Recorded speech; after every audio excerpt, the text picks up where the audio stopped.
그럼 시작하겠습니다. 안녕하세요. 라인의 데이터 엔지니어 센터 데이터 플랫폼실에 소속하고 있는 우치다라고 합니다. 먼저 자기소개를 하겠습니다. 저는 2018년에 라인에 입사한 이후 하둡을 중심으로 데이터 플랫폼의 기반 개발과 그 운영을 담당하고 있습니다. 큰 규모로 하둡을 운영을 하다 보면 지금까지 아무도 경험한 적이 없는 문제에 직면하거나 새로운 기능의 필요성에 대해 느끼게 됩니다. 그러한 문제나 우리에게 필요한 기능을 보고하거나 패치를 배포함으로써 적극적으로 오픈소스 커뮤니티에 기여하고 있습니다.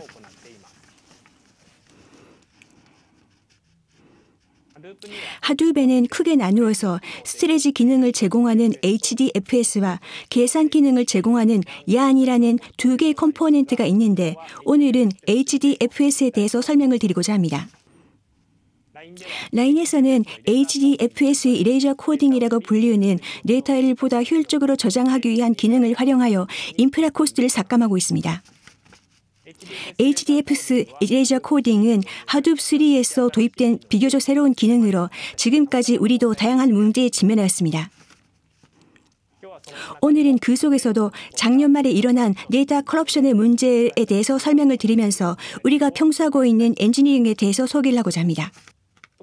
특히 후반은 HDFS 이레이저 코딩의 구현과 관련된 상세한 내용에 대해서 소개를 하겠습니다만 대규모 특유의 문제를 해결하는 즐거움에 대해서 전할 수 있으면 합니다.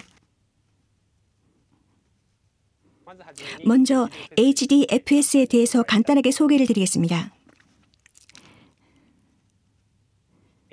HDFS는 하둡의 사부 프로젝트의 하나로 분산형 파일 시스템을 제공하는 미들웨어입니다. 매우 스케일러블하게 설계되어 있어서 수천 대 규모의 서버상에 페타바이트 단위의 데이터를 분산해서 저장할 수가 있습니다. 데이터를 자동적으로 복수의 서버에 레플리케이션 복제함으로써 서버가 다운해도 데이터는 사라지지 않도록 되어 있습니다. 또한 대규모 데이터를 높은 처리 능력으로 읽기 쓰기 할 수 있도록 설계되어 있어서 주로 데이터 분석을 위한 스토리지로서 세계적으로도 널리 사용되어 있습니다. HDFS는 마스터인 램노드와 슬레이브인 데이터 노드의 두 가지 컴포넌트로 구성되어 있습니다. 램노드는 메모리상에서 파일 시스템 등의 메타데이터를 관리하고 있습니다. 파일은 블록으로 분할되어 복수의 데이터 노드에 분산하여 저장됩니다. 클라이언트는 예컨대 데이터를 읽을 때 그 데이터가 어느 데이터 노드에 저장되어 있는지를 램노드에 문의를 하여 해당 데이터 노드로부터 직접 데이터를 읽습니다. 데이터를 쓸 때도 마찬가지로 클라이언트는 직접 데이터 노드에 쓰는데 그때 데이터 노드는 복수의 데이터 노드에 블록을 복제함으로써 장애 내성을 실현합니다.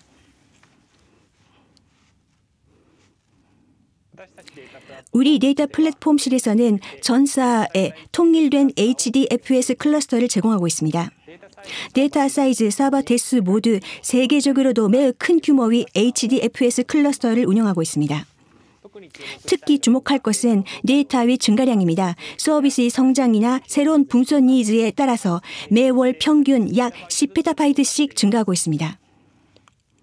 단 모든 데이터가 매일 활용되는 것은 아니므로 오래된 데이터를 보다 효율적으로 저장하여 인프라 코스트를 삭감하기 위해서 HDFS 이레이저 코딩의 활용을 추진하고 있습니다. 이레이저 코딩 자체는 레이드 등에서 오래전에서부터 사용되어 있는 기술입니다만 HDFS에서는 하둡3에서 드디어 도입되었습니다. 좌측이 정례 레플리케이션에 의한 데이터 저장 방법으로 우측은 이레이저 코딩에 의한 데이터 저장 방법을 나타낸 그림입니다. 둘 다 모두 HDFS에서는 파일은 먼저 블록이라고 불리는 단위로 분할됩니다. 레플리케이션의 경우 그 블록은 단순히 디폴트로 세 대의 데이터 노드에 복사되어 저장됩니다. 이 경우 하나의 블록을 저장할 때에 비해서 데이터 양은 3배가 됩니다. 이레이저 코딩에서는 이 블록을 셀이라고 불리우는 보다 작은 단위로 분할합니다. 그림의 RS3E라고 불리우는 이레이저 코딩에서는 D1, D2, D3라고 불리우는 세 개의 데이터 셀로부터 P1, P2라는 두 개의 페리티 셀을 계산하여 그것들을 서로 다른 복수의 데이터 노드에 저장합니다. 데이터 셀로 구성된 블록은 데이터 블록, 페리티 셀로 구성된 블록은 페리티 블록이라고 불리우며 합계 5개의 블록 중 2개의 블록이 상실되어도 나머지 3개의 블록으로부터 상실된 2개의 블록을 복원할 수 있다는 것이 이레저 코딩의 큰 특징입니다. 이 RS-32의 경우 데이터량은 원래 데이터량에 비해서 3분의 5, 즉 약 1.7배입니다. RS-32의 3과 2라는 숫자는 각각 데이터 블록의 수와 페리티 블록의 수와 대응을 하고 있어서 데이터 블록의 수만큼 블록이 있으면 남은 블록을 복원할 수가 있습니다. 라인에서는 HDFS의 디폴트인 RS-63을 사용하고 있습니다. 데이터의 리커버리 방법에 대해서 좀 더 상세하게 보도록 하겠습니다. 레플리케이션의 경우에는 단순히 같은 블록을 다른 데이터 노드에 복제함으로써 리커버리를 할 수가 있습니다만 이레저 코딩의 경우에는 살아있는 블록으로부터 상실된 블록을 복원하는 이레저 코딩 리컨스트럭션이라고 불리우는 특별한 처리를 할 필요가 있습니다. 그림에서는 데이터 노드 6가 D1, D3, P2를 취득하여 D2와 P1을 복원하고 D2는 자기 자신에게, P1은 데이터 노드 7에 저장하고 있습니다. 이것은 이레저 코딩과 리플리케이션의 주된 특징을 전개한 표입니다. 시간 관계상 모든 내용에 대해서 설명을 드릴 수는 없습니다만 가장 중요한 점은 이레저 코딩은 레플리케이션보다도 높은 장애 내성을 유지를 하면서 보다 효율적으로 데이터를 저장을 할 수가 있다는 것입니다. 표의 RS-63의 경우 스토리지 이피시엔시에서 보시는 바와 같이 이레저 코딩은 레플리케이션의 반의 사이즈로 데이터를 저장할 수가 있습니다. 큰 규모로 이레저 코딩을 운영함에 있어서 조심해야 하는 것이 작은 파일의 저장입니다.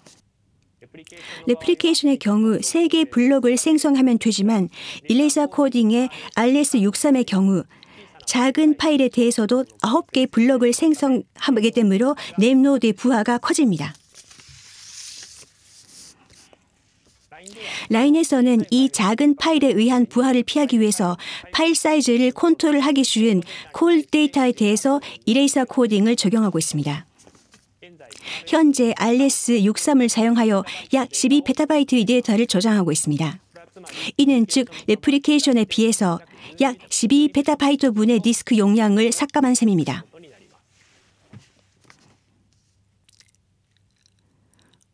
그럼 작년 말에 발생한 데이터 커럽션 문제와 그 해결 방법에 대해서 말씀드리겠습니다.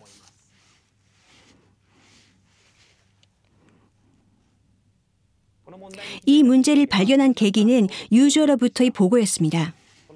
이 에러는 유저가 이레저 코딩된 ORC 파일을 5로부터 읽으려고 했을 때 발생했습니다. 이 에러만으로는 이 오류가 5나 ORC의 문제인지 혹은 이레저 코딩 문제인지 판단을 할 수가 없었기 때문에 모든 이레저 코딩된 파일을 철저하게 조사를 하기로 했습니다. 다행히도 같은 오류가 발생한 이레저 코딩된 파일 중에 백업이 남아있는 것이 있어서 그 파일에 9개 있는 블록을 하나하나씩 미트 단위로 비교를 해봤습니다.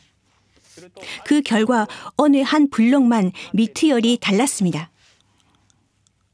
또 그 블록의 히스토리를 모든 데이터 노드의 로그로부터 추적을 해보니까 그 블록이 과거에 리컨스트럭션 된 것이라는 것, 또 그 직전에 리컨스트럭션에서 누ll 포인터 익셉션이 발생했었다라는 것이 판명되었습니다.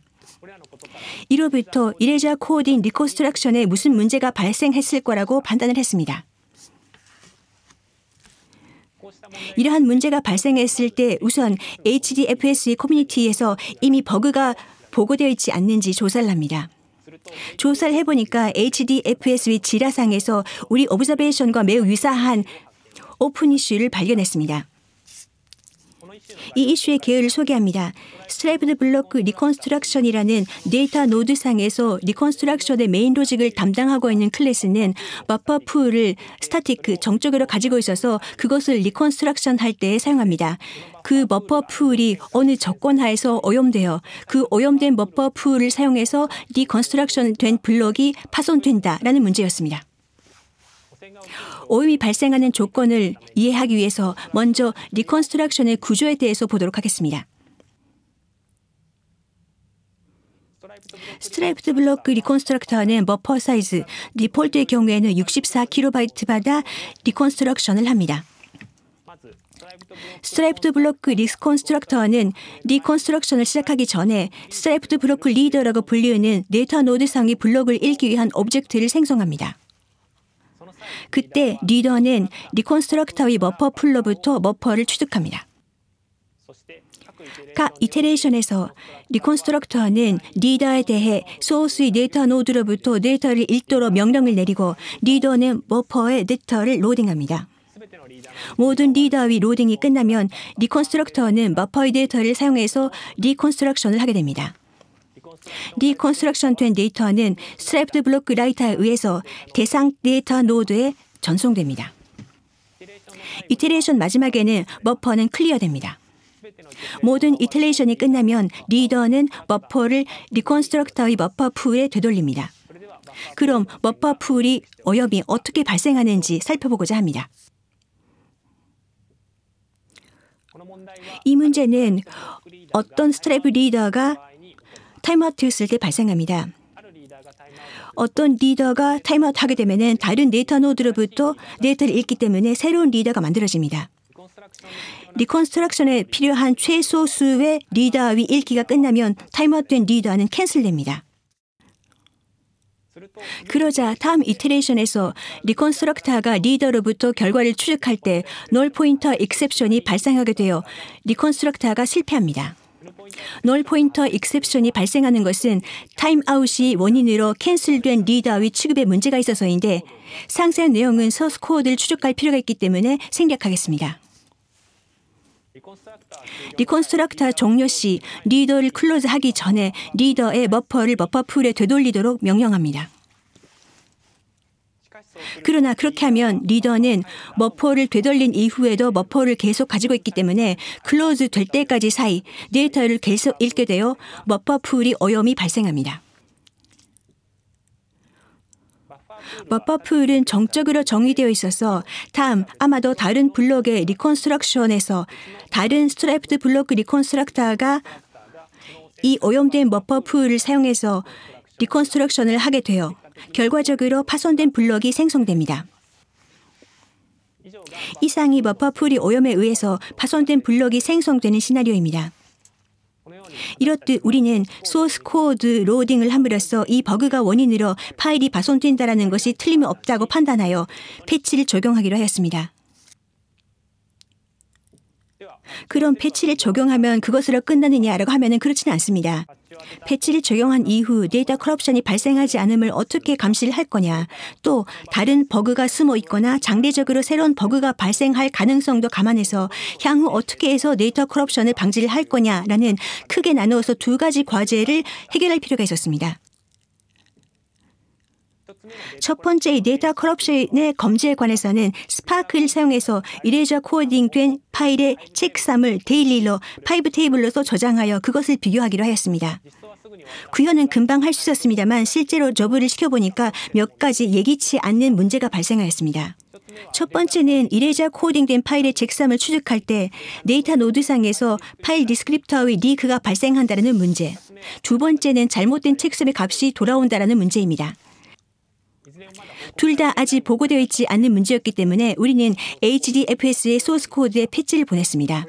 이 두 가지 문제에 대해서 상세하게 보도록 하겠습니다. 이레저 코딩된 파일에 대해서 get 파일 책3이 호출되면 그림에서는 데이터 노드 1이 다른 데이터 노드로부터 데이터 블록의 책3을 취득하여 그 블록으로부터 파일의 책3을 계산합니다. 타임아웃 등이 원인으로 어느 블록의 책3을 취득하지 못했을 경우 데이터 노드 1은 살아있는 블록으로부터 그 블록을 리컨스트럭션해서 책3을 계산합니다. 파일 디스크립터 리크의 문제는 이 리컨스트럭션에서 사용된 데이터 노드에 대한 커넥션이 클로즈 되지 않아서 발생하고 있었습니다. 잘못된 책3이 돌아오는 문제도 이 리컨스트럭션 시에 발생했었습니다. 그림을 예로 설명을 드리면 타임아웃 등이 원인으로 P1과 P2를 취득하지 못해서 리컨스트럭션이 실패했을 때 get 파일 책삼이 D3를 무시해서 D1과 D2만으로부터 파일의 책삼을 계산하는 것이 원인이었습니다. 두 번째의 향후 어떻게 해서 데이터 커럽션을 방지할 거냐라는 문제에 관해서도 우리는 리컨스트럭션의 정확함을 리컨스트럭션을 할 때마다 확인하는 밸리데이션 로직을 구현하여 HDFS의 소스 코드에 패치를 보냈습니다. 이 기능은 이미 업스트림에 마지되어 있어서 데이터 노드상의 HDFS 사이트 XML에서 EC 리컨스트럭션 밸리데이션이라는 프로퍼티를 true로 설정함으로써 활성화됩니다. EC Invalid Reconstruction Tasks라는 매트릭스도 제공하고 있어서 밸리데이션이 실패한 경우에는 이 매트릭스를 사용해서 그것을 검증할 수 있습니다. 아이디어는 리컨스트럭션 된 블록을 사용해서 다시 한번 밸리데이션을 위한 리컨스트럭션을 하게 하는 것입니다. 예컨대 그림에서 D2가 상술된 경우 데이터 노드는 D1, D3와 P1을 사용해서 D2를 리컨스트럭션 합니다만 우리의 패치는 계속해서 이때 리컨스트럭션 된 D2를 사용해서 D1을 리컨스트럭션 합니다. 여기서 얻어진 D1, 즉 그림의 D1 프라임이 원래 D1과 일치하지 않으면 리컨스트럭션에 버그가 있으므로 리컨스트럭션을 실패시킵니다. 지금까지 보신 것처럼 버그는 대부분 특수한 조건 하에서 발생하게 됩니다. 오염된 버퍼 풀에 의한 데이터 커럽션의 경우 리컨스트럭션에서 타임아웃이 발생하는 것이 계기였습니다만 우리의 패치로 그 조건이 해소될 때까지 리컨스트럭션을 실패시켜서 파손된 블록의 발생을 방지할 수 있게 되었습니다. 이 밸리데이션은 리컨스트럭션의 정확함을 100% 보장하는 것은 아닙니다만 이와 같은 버그에 대해서 매우 효과적이다라고 생각을 하고 있습니다. 패치를 적용한 지 이제 곧 1년이 지납니다만 우리의 감시 시스템에서는 그 이후 데이터 커럽션은 검지되어 있지 않습니다. 예전에는 며칠에 한 번씩 파일이 파손되어 있을 거라고 생각이 되므로 적어도 현 시점에서는 데이터 커럽션의 버그는 해소되었다라고 할 수 있을 것 같습니다. 하지만 보다 큰 규모로 이레이저 코딩의 정확함을 보장을 하려면 지금 현재의 모든 이레이저 코딩된 파일의 책삼을 정기적으로 추적하는 방법은 파일 수에 따라서 실행 시간이 길어지므로 그다지 현실적이지는 않습니다.